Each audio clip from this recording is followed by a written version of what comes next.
Happy hump. Getting started. You see it. Gonna do a little ChatGPT and a little incident response today. I'm just using some I previously used before, and we're gonna once again chop it up. So let me check to make sure everything's okay.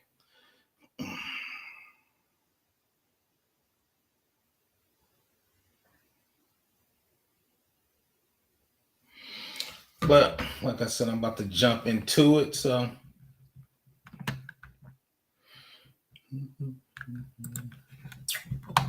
let's see, present.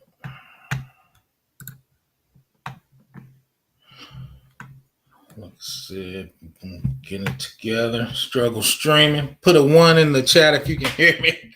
Put a 1 in the chat if you can hear me.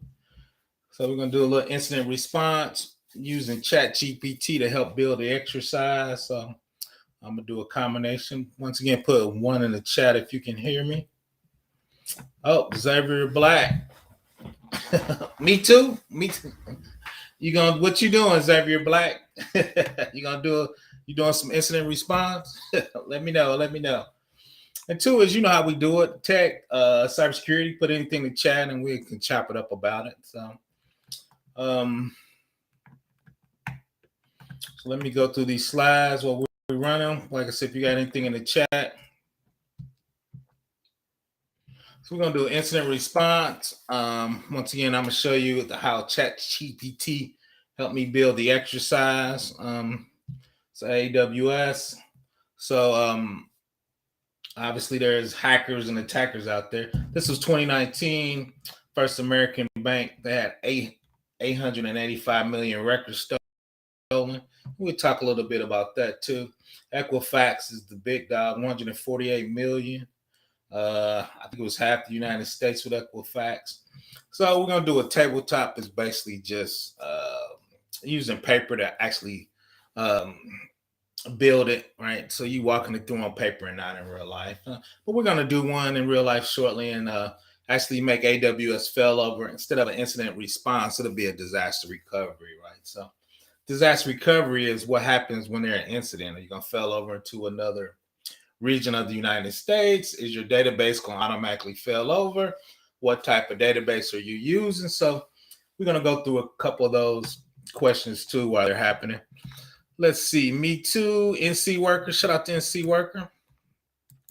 Xavier Black. Finally caught a live. I haven't did a live. I probably haven't done a live in 6 weeks. BBL been tired. He's 55. He's trying to get it back. Shout out to my man, Struggle Security. I'm the 2. My other account is still blocked. Okay. I got to figure out what's going on with that, man. I'm blaming it on Restream. Shout out to Wayne Wallace. My Mexico brother. I'm going to have to go down there and visit. I'm trying to do a little traveling when I get in my old age. I'm going to do a little traveling. I'm about to go check him in Citizen Luau, man. Go to Mexico. But let's go through the exercise real quick. I don't feel bad. So let's go through the quick exercise. Once again, we're using ChatGPT. Is going to help us build the exercise. So what is a tabletop? And shout out to Struggle. I'm sure he does a lot of this tabletop and red team type stuff. So let's see. So what is a tabletop? Security incident preparedness activity, taking participants through a process of dealing with the simulated incident scenario, providing hands-on training for participants that can highlight flaws in incident response. Since most companies are unprepared when a cyber attack occurs, every company needs a well-executed incident response plan. You do not want to wait until a cyber attack occurs to figure out what you need to do, right? So from this one, we're not going from a red team perspective. We're actually going for more of the communication, the GRC perspective, right? Who do I contact? Who do I need to let know? Most people know I do a lot of work with the IRS. As soon as you think you have the breach, you got to let them know within 24 hours that you're looking into it. It doesn't have to be a breach. They want to be aware that you think something happened. If you don't, your fine gets bigger, right? So that's from a GRC perspective, is what's the communication between your team members the CSP, because if you get hacked, you actually have to let AWS and Google and Azure know, because they need to look at, because your hack might cause them a bigger hack, right? So it's two-way street. If you think you've been hacked, they gotta let you know. But if they're hacked or if they're in a DDoS, they need to let you know, right? So who's in charge of the communication? Let's call it Tim. Who's contacting the technical access manager from the CSP, the cloud service provider, right? So how does that communication? Because when it happens, and I've been into some cyber attacks, you ain't got time to be figuring out that little stuff. You're never going to be making it, right? Or if you miss some stuff, you're going to have a big fine, right? So those are some of the things we're just going to touch on. And these are some parts of an incident response team: your technical team, your executive sponsor, your incident responders, all right? And a lot of times, external consultants, shout out to Struggle Security, be your incident responders, because a lot of times you don't have that red team talent on site or on your team, because they're expensive to decompile something, to figure out where the malware is, to find the malware and quarantine it, right? So a lot of talent's not. So usually we have companies locally that'll help us do that, and if it's something bigger, we try to have the big dogs like Mandiant, PricewaterhouseCoopers. A lot of times you got to treat them like lawyers. You have to give them a retainer. The reason you give them a retainer is, I work for a big nation company. So if the whole nation's getting attacked, your retainer is going to get you in the front of the line, right? So if 5 states are getting hacked, or 10 states, and you're a state, if you're not on retainer, right, you're going to be 11th or 12th, right? So that's why you need to get some of that retainer money, right? So those are the different, like I said, teams you're dealing with. We're going to talk about that from an incident response. Your technical team, right? I'm talking from compliance GRC. Your technical team is going to be working on from AWS. Should they just shut down all the EC2s or containers until you figure out what's going on? For the PwC, Accenture all day. So two is, so once again, what are the communications? Who's in charge? And a lot of times too, as I tell people, you want to go ahead templates, right? And once again, I used to work for a big Department of Revenue. So if we want to send some to IRS, we had templates already created, because you don't want to be forget Accenture all day. My fault, I'd be forgetting you moving. But two is, once again, how are you going to do those communications, right? Communication coordinators, right? Forensic analysts, external consultants. Shout out to Accenture all day on the external consult. Legal representation, right?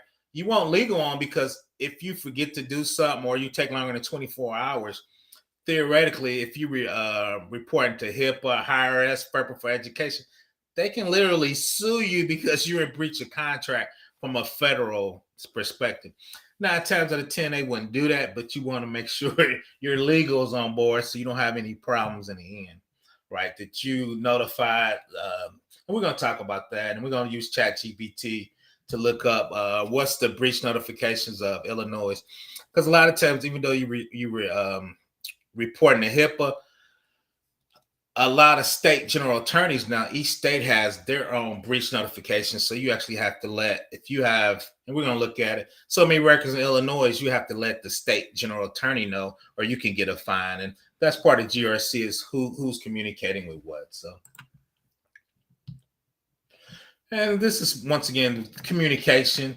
Software vendors, Kaseus and Log4j, right? We had to get patches and update from vendors, customers, constituents, and media. If you work for a big company, you get hacked, the news might actually come out to you, right? Or you got to notify your customers, or if you're a government, right, constituents. Other incident response, we're going to see this. If you're in the cloud with Azure, Amazon, or Google, you're going to be working with their incident response team to your incident response team. Right, to internet service providers, cable, all those, you might need logs for them. Incident reporters, kind of a lot of times, are from our team, or once again, GRC. And if you're found guilty, sometimes the FBI can come out, which is rare. FDIC, Federal Trade Commission, consumer agencies come out, and they fine you, right? These are the agencies that get you fined. Right, a lot of those are law enforcement, and I usually put HIPAA with those, even though they're not law enforcement. But they have oversight over you, so they can fine you a big dollar amount too, right? So that's part of it. So, and this is the part too where you find the malware, right? You're preparing it, you detect it, you contain it, eradicate it, then you go back to your normal, right? This is kind of where your red team is, and a lot of times, this is the talent you don't have on site, right? Right. So the malware guys are going to do it. Once again, usually we outsource that.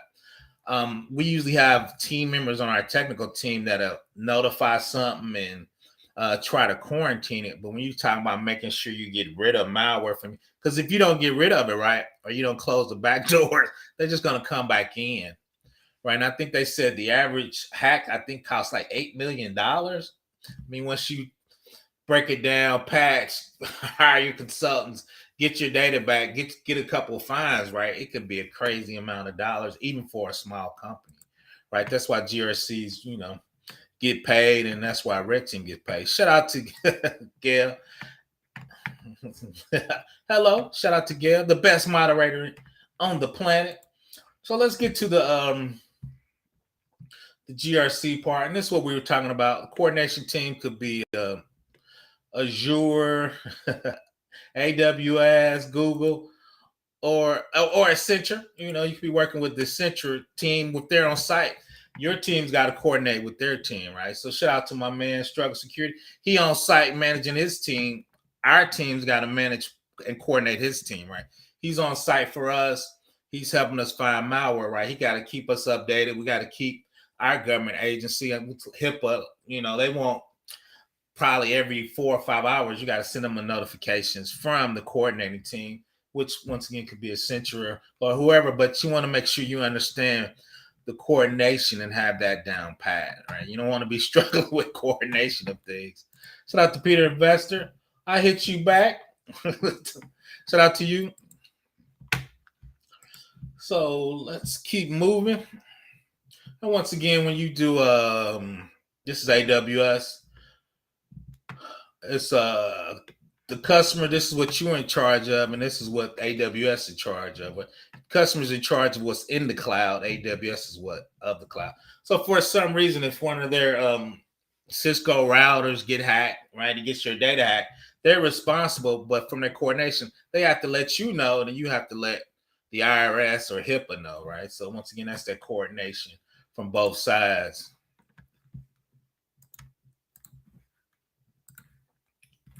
So we almost there. So let me switch over. Let's look and see what ChatGPT generated from us from a test perspective, right? So let's see if that's showing up. Make that a tad bigger for me, the old people. Yeah, that's a little better. So you see at the top what I told ChatGPT to generate. That's the cool thing about ChatGPT. I've done probably 50 of these in real life when I worked at DOD, when I worked for a large state agency, and even in my current job, I run incident response because once again, we report to a big government agency. So I said, can you write a NIST incident response exercise? What AWS loses a region? That sounds horrible, but ChatGPT understood what I said. Shout out to ChatGPT, right? Here's an example of incident response exercise on a hypothetical scenario where AWS region experienced a significant outage, right? So from that outage, it could be a DDoS from state actor, China, Russia. It could be something just happened. Somebody did a bad patch in a region, and now your data rolls over to another region, right? From a DR perspective, right? If one region down, you should automatically roll over. So that's the scenario ChatGPT was helping me write. Right? So exercise title: AWS region outage incident response exercise. And AWS region specifically XYZ, right? It'd be East, West. They got Oregon, Chicago, right? AWS has a ton of regions, right? So you would just put that region in there. It's experiencing a major outage affecting the critical service infrastructure. This incident response exercise aims to simulate a response and recovery effort required to mitigate the impact and restore services in the event of such an outage. Right. So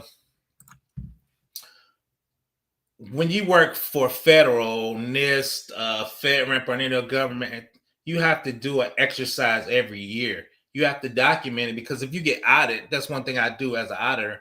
I'm going to look for your incident response exercise, and I'm going to look for your disaster recovery exercise, right?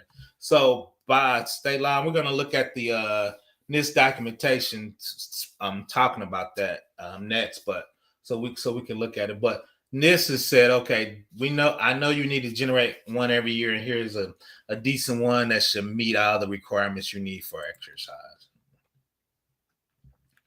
Test the effectiveness of your incident response plan. So you should have an incident response plan that you're working your exercise from. Access and coordinate the communication capabilities in your response team. We just talked about that, right? You talked to the cloud provider. You talking to my man Struggle Security with Accenture, right? So what does that communication look for? So you're going to need consultants, cloud, the federal agency, if you do a HIPAA, HSS, who you're communicating with there. And two is most states where most of your data at, you got to communicate with the state general attorney. And that's coming up. We're going to talk about that too. So what is that?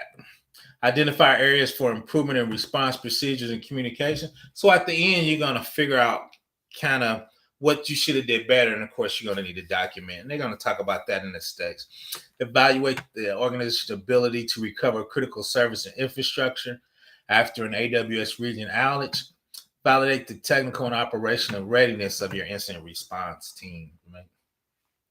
In your team, it could be the cloud vendors as part of your team now. If you got local talent, if you're using a big consulting company, right, you're in control of all that. So your team is coordinating that. So how are you prepared when you actually, once again, get an incident, right? That could be malware, virus, DDoS attack, right? So you kind of name it what it's going to be, right? This was a significant outage in a region.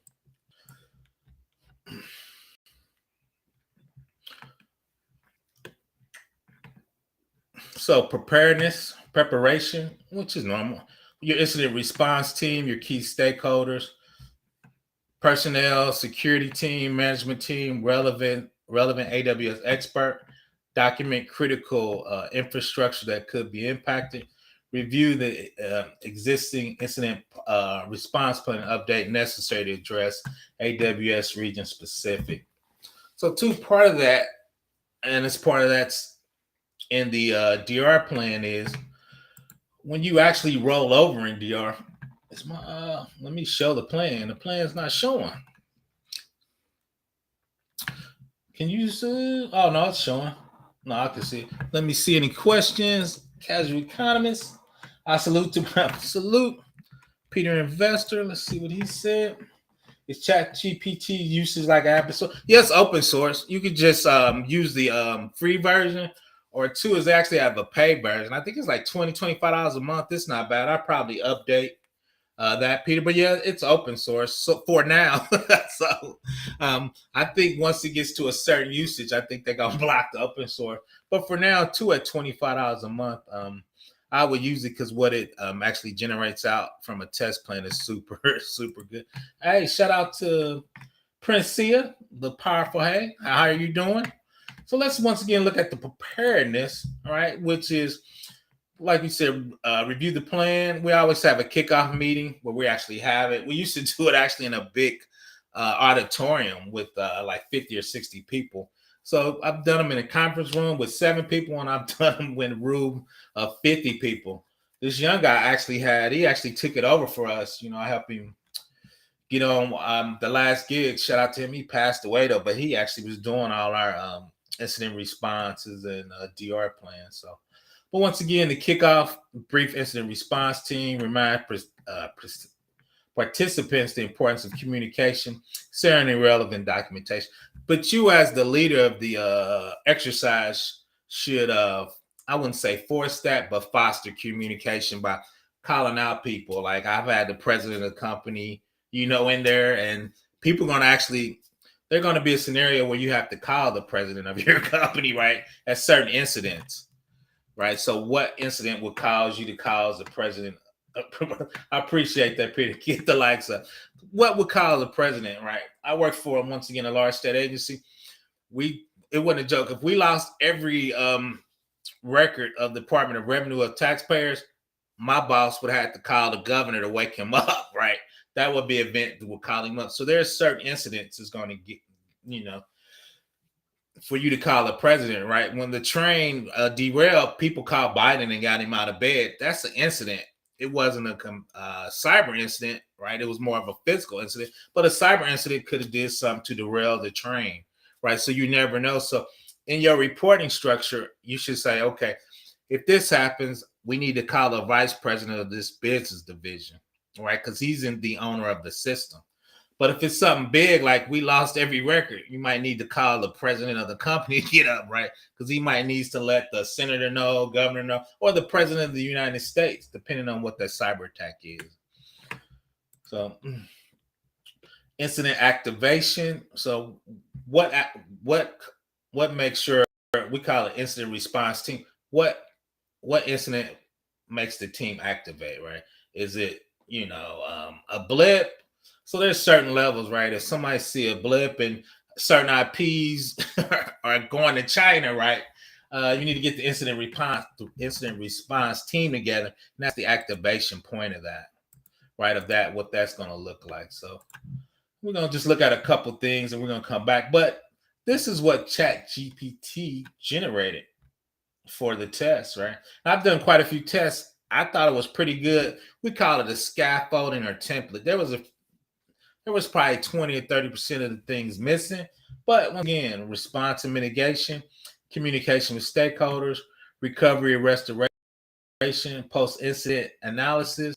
We always debrief, figure out what we learned, document what we learned. But all of that was, once again, done by ChatGPT as a template to help us get started, right? So let's go back to the slide real quick and keep it moving. So that was ChatGPT generating an AWS template. So what are the things are we missing, right? From questions from incident, right? So depending on who we report to, IRS is 24 hours. I think health and hospital was 72. I think education was 72. 30 days were DNR, like fish and hunting license, and some was 45 days. But you need to figure out what data you're saving and what breach notifications we have. Right? Then two is, since you got to know, once you start looking, you got 24 hours, 48 hours, who's going to keep track of time, right? I think people kind of forget that, right? Who's going to keep track of time, right? Then if it's a breach, who's going to notify the client, right? Who's going to notify the state AG? Then if you're reporting to Fed, IRS, HIPAA, FERPA, who's going to notify the government agency, right? From a communication, we were looking at that. Those are things you need to figure out in this test. So when it happens, you're not guessing, right? At 24 hours, we letting our client know. 48 hours, we letting the state AG know. 24 hours, we letting, FERPA know, right? But we should always have those reporting requirements figured out. So once again, because when this happens, things start moving quick. You don't want to be guessing, right? So you want to, and two, if you miss some of these, your fine might be bigger too, right? So, and I've actually seen fines get bigger because it was 24 hours, and the dude let them know it 45 days later, right? So that gets close to negligent from a federal standpoint. And two, a lot of times is you just want to get an architectural diagram, right? These are two different zones. If this zone fails, it automatically fails over to the other availability zone, right? And there's private zones down there with Route 53. So you need some documentation. So when the auditors come in, they can click this off. And two, if you're hiring technical support like Accenture, they need some documentation sometimes too to kind of figure out what's your setups, what ports are open in these, and they can kind of figure out what's most likely to happen. So they need some documentation to kind of figure out how do you have your environment set up. Let's see, first gen corporate. What's happening, work and learn? What a time to be alive. It is. Shout out to that. So yeah, we just walking through some basic incident response. I ain't went live in a while, so I let ChatGPT do a few things for me. So we're looking at ChatGPT. So this is the console. You can figure out what user credentials had access to what S3, identity access management, what it could change a password or not. So once again, this helps your consultants when they come on site, so they can be ready to give them information. A lot of times too, they're gonna have their playbook, but if you could assist them with some stuff to get them on the ground running, that's gonna help too. So let's see what else we have. Once again, this is the simulator. See that selected user, I just blocked him out, but this is stuff he did not have access to, but then of course it's going to show him some stuff he had access to. Two then is if you want to invalidate, because a lot of times they give you IM gives you temporary credentials that are good for 36 hours. How do you cut those off immediately so you can't stop the bleeding? But two is we were talking about states attorney general. So let me see if you can let me switch back over. So let's look ChatGPT, do a little research on states breach notification, right? So once we get hacked, so if we're doing some work in Chicago, what's breach notification? What is the Attorney General of Chicago ask? It says, as an AI language model, I don't have real-time information to access current local regulations.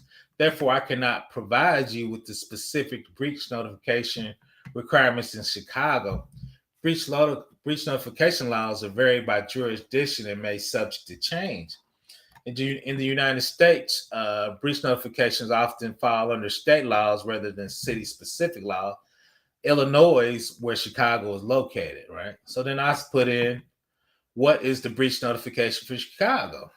Then he came back and gave me the answer. Said if the breach affects more than 500 Illinois residents, the organization is also required to notify the Illinois Attorney General Office.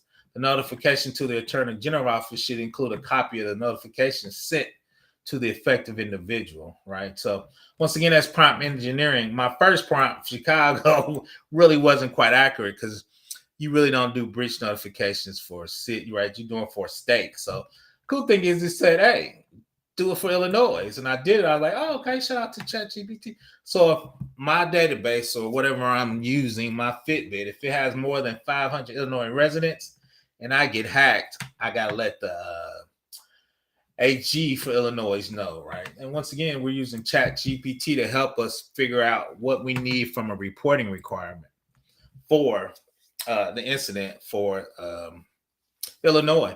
And depending, and two, you should go on your database and you should figure out where your customers at and how many records for those customers. Then you can figure out what states you need to report to, right? Most big companies, they know they're just going to report to every state, right? But if you're a small company, right, and you got 10 records, you don't want to waste the time, energy, or money getting this ready, and you only had 10 records in that particular organization, right? So once again, using ChatGPT to kind of help me do research, right?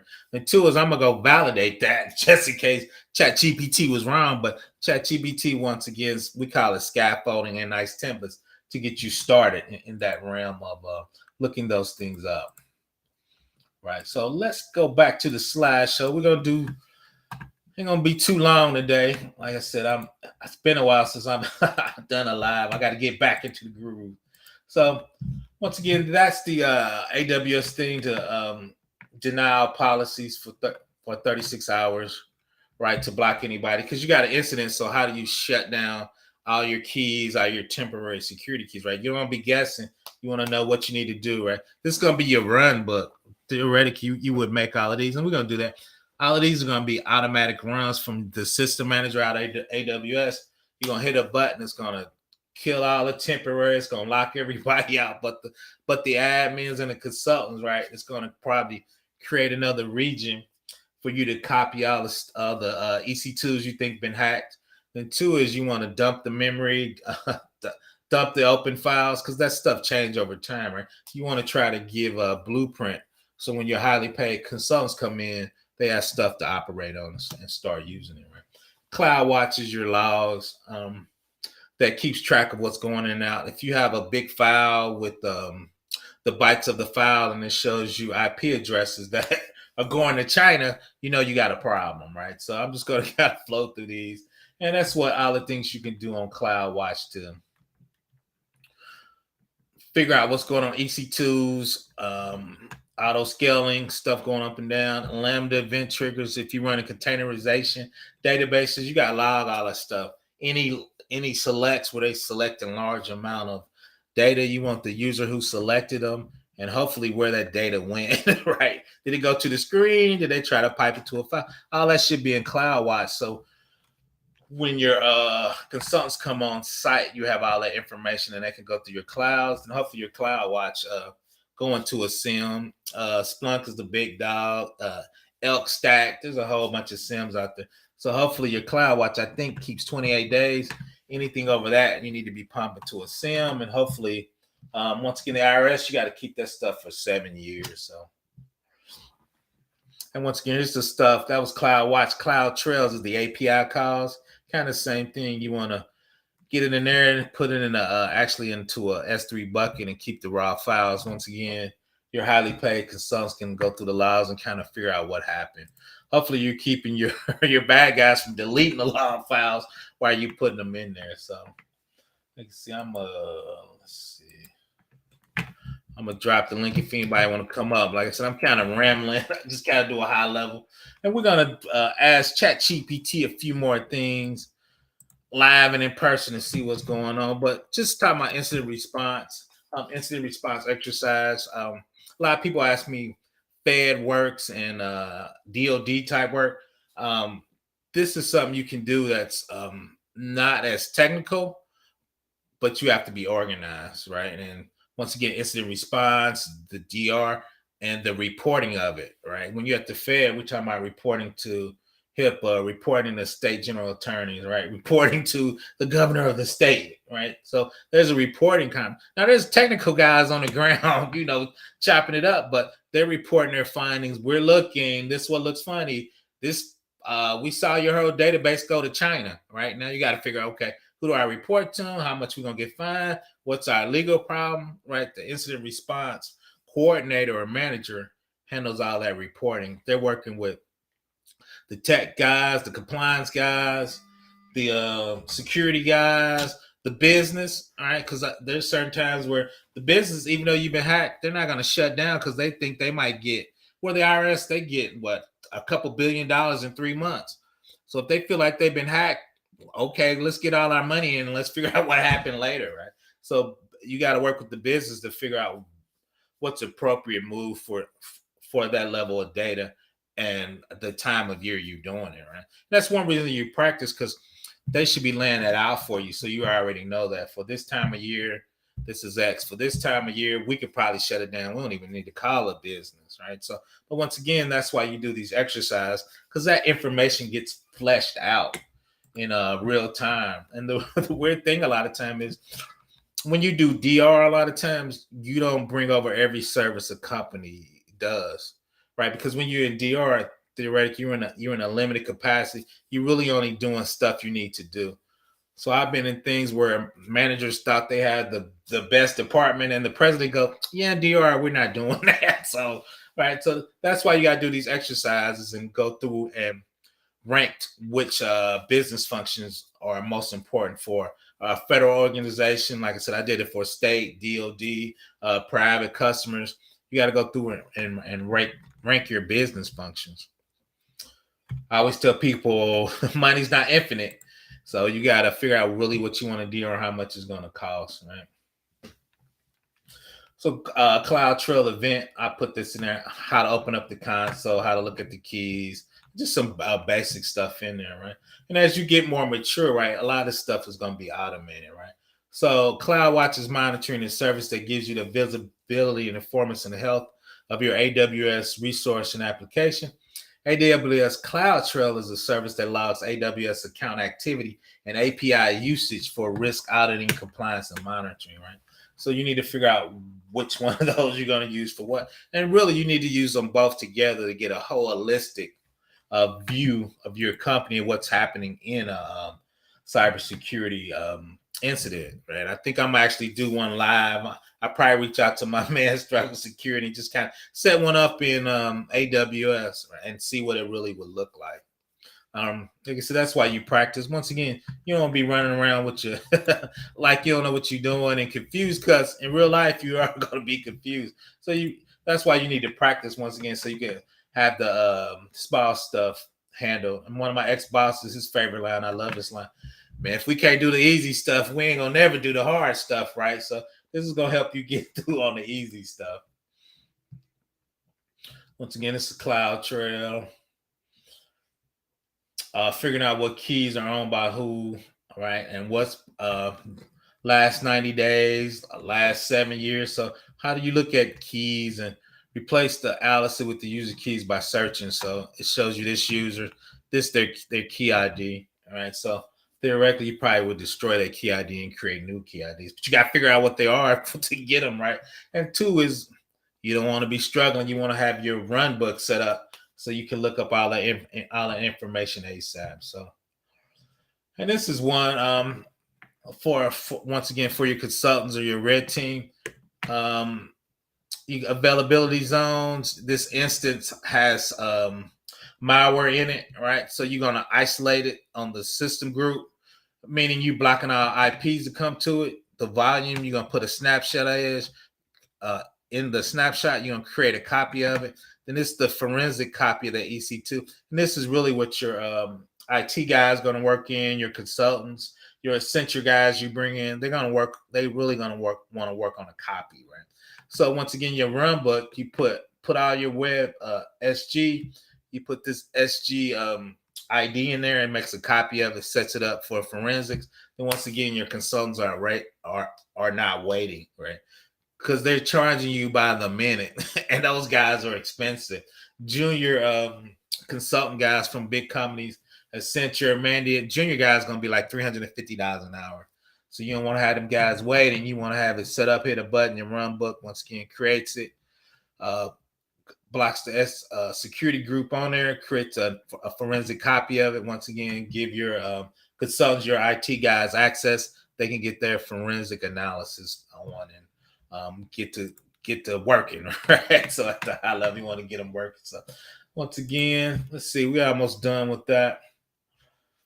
Once again, you have a forensic OU down there. So when you hit that button for your consultants and your security OU, for those guys to do their forensic work in, because 9 times out of 10, they always work on copies. So you want to have a forensic organizational unit. You hit a button, it copies all your production stuff to your forensic OUs for the EC2s, database, or whatever they need. Once again, you want to have it set up. You don't want to be scrambling. You want to have it figured out. You want to have it way to go. Oh, I'm awake. You to relax me. All good. Take a nap. No, I'm just playing. Shout out to Princess A. But let's keep going. We almost done. That's the infrastructure, right? So up here too is you can give them access. That's your security policies up there. Who can get to what? Read only. I'll make a copy of that. So once again, the SOAR security response, you want to make it automated. So if your production is getting hit, you can say these users, these EC2s, these make a copy in security and make a copy in forensics. Give people passwords and they off and running, right? So once again, incident response to once again, the GRC piece of that, right? Who do you notify? How do you let them notify? Now we touching in the technical part a little bit of it, because I do both sides. So a lot of times I have to get this set up for, once again, for the consultants and the security people, the engineers to work. Right? So there you see it at the bottom. Just share snapshots you created. You collect your VM instance. What do you want to collect? Right, memory you want to flush, get a copy of, open files you want to flush, because once again, that stuff changes over time. So system manager, We're just gonna kind of flow through. We talked about this from reporting requirements, state general attorneys, Department of Homeland Securities, IRS, HSS, FERPA, GDPR. If you keep any Europe citizens in your database, you're up for GDPR, and that's a whole different ball game. I put it in there. I did a whole video on GDPR because that's a monster, right? Privacy, right? So how you handle privacies, and a lot of states are getting their privacy on too. So I dropped the link. I just want to touch a little bit about that. Oh, let's see what 334 by wow. I'll let Struggle Security, if he's still here, I'll let him chime in on it. Oh yeah, I seen those bills. I seen a senior practice manager. No lie, his bill rate was $600 an hour. He managed all the consultants, but yeah, his bill was $600. He didn't stay on site a lot, but hell, if you go for a week at $600, you're a practice manager. Now that's not what they make, Wayne, but that's what they charge. So they probably get half of that. But yeah, I'm talking about junior people fresh out of college, man. I'm like, man, I used to. So yeah, junior people at big consulting companies, that's what they charge. All good, all good. Yeah, so I dropped the link if anybody want to come up, just chit chat a little bit. But here, let's switch back over real quick because I put that in the title. So once again, let's look at the ChatGPT generated a beautiful incident response exercise. Gave you the scenario. It gave you the objectives, which I always forget, and it gave all the steps, right? So, but like I said, from my philosophy is, when the region failed, what caused the region to fail? So I would just enhance it. We got a nation state. China did a DDoS attack on central region of AWS. We failed over to Cali. I think that's east. We failed over to Cali's region, right? So I would expand on the scenario, right? What are we testing? So we would test and make sure, once again, it failed over. Communications. Here, we had that. Show the communications, who responsible for what time, and they're responsible. Are you responding to the state, the client, or to the federal?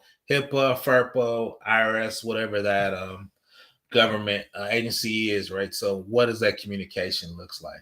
Then let's look at, I had it over here. Let's look at real quick the NIST documentation of what they're looking for in there. So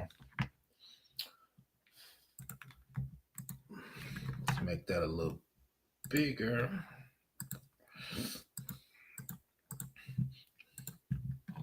So this is the NIST documentation. I'm a nerd, so I read this a lot. So when you talk about NIST and federal, this is the handbook. If you look up right there, that's 800-53 revision 5. This is the IR, the incident response security family. So we're looking for policies and procedures. We talked about the incident response training. So what we did will be used as training for the auditors, right?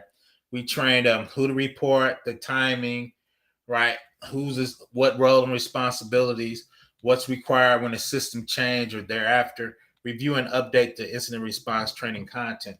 So that exercise is part of training, right? Because we're training the different roles and responsibilities of what they should do. We're not going to look at the subfamilies, but simulated events, training environment from a breach. Incident response training, how to identify and respond to breach, including the organizational process for reporting breaches, right? So that's one of the things as an auditor they're going to look for, and I do audit it. So for federal agency, an incident involves personal identified information considered a breach. Breaches of loss control, compromise of unauthorized disclosure, unauthorized acquisition, or similar occurrence where a person other than the authorized user look for it, right?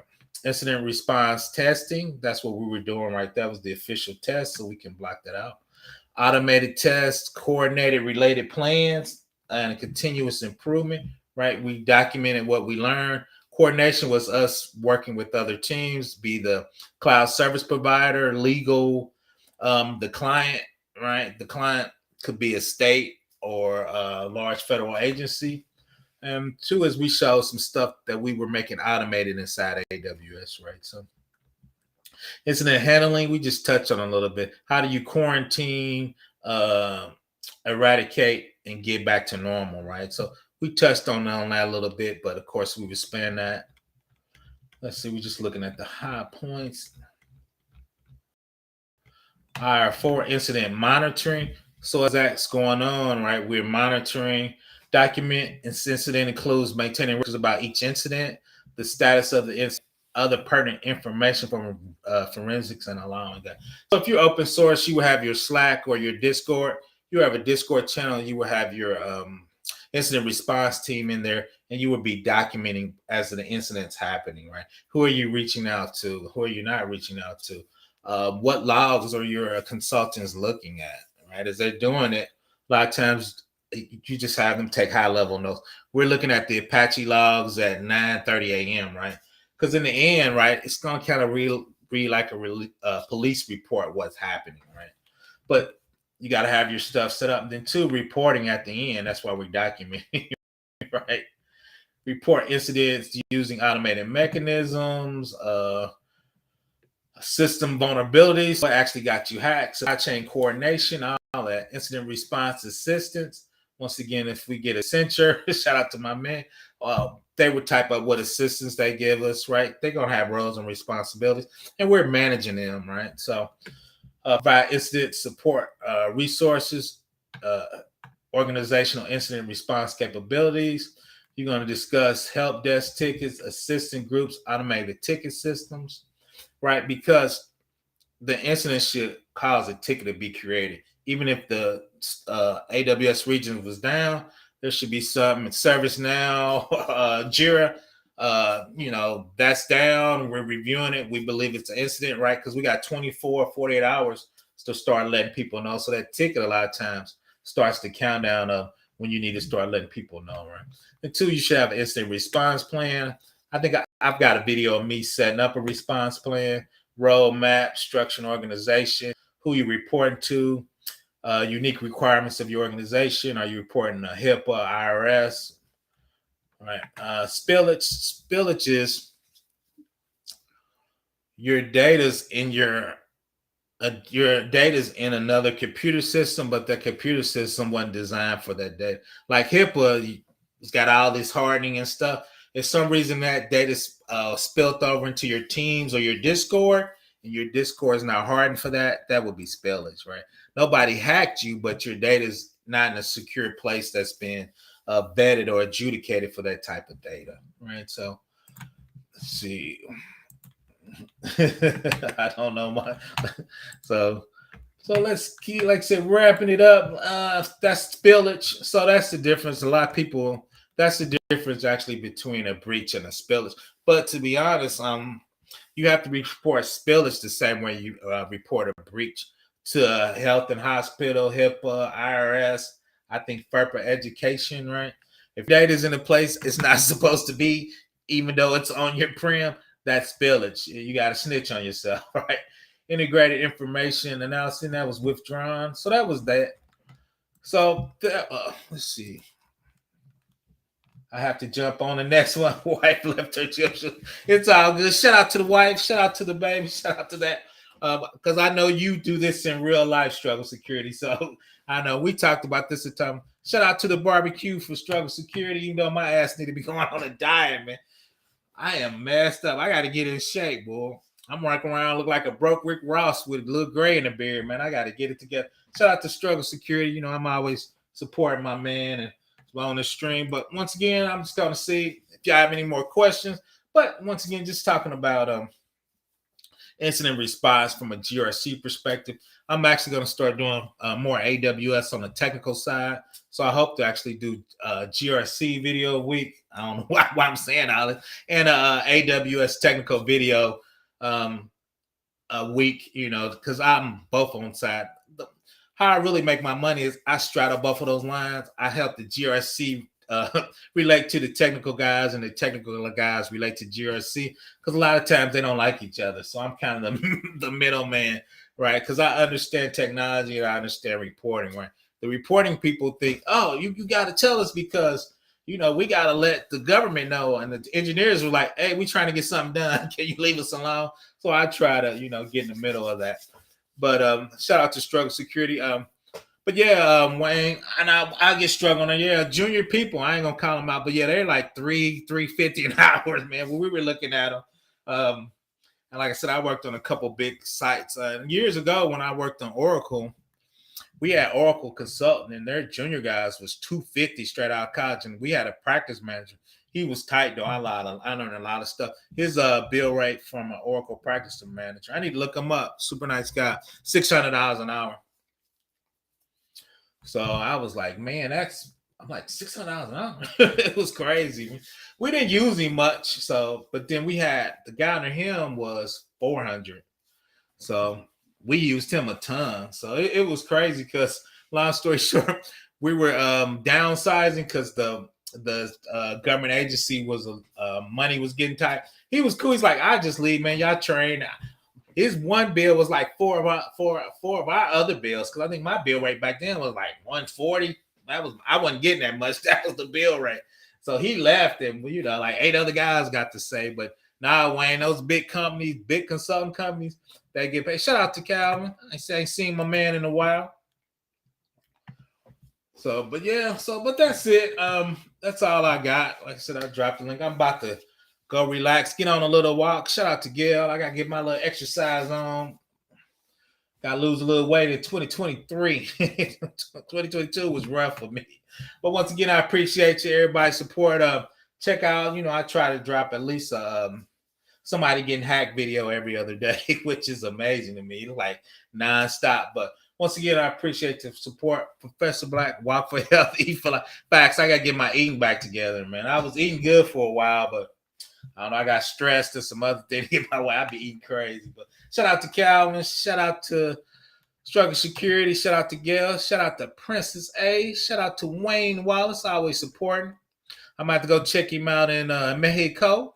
Shout out to First Gen. I need to go check him out. I ain't seen B2B in a while, man. I ain't seen him, the casual economist. I'm sure we're going to chop it up. Peter, an investor. Xavier Black, NC worker. I always chopping it up with him. That's out, Professor Black Ops. Check me out in these cybersecurity streets. I'm out. Shout out to the $9.99 for the bar.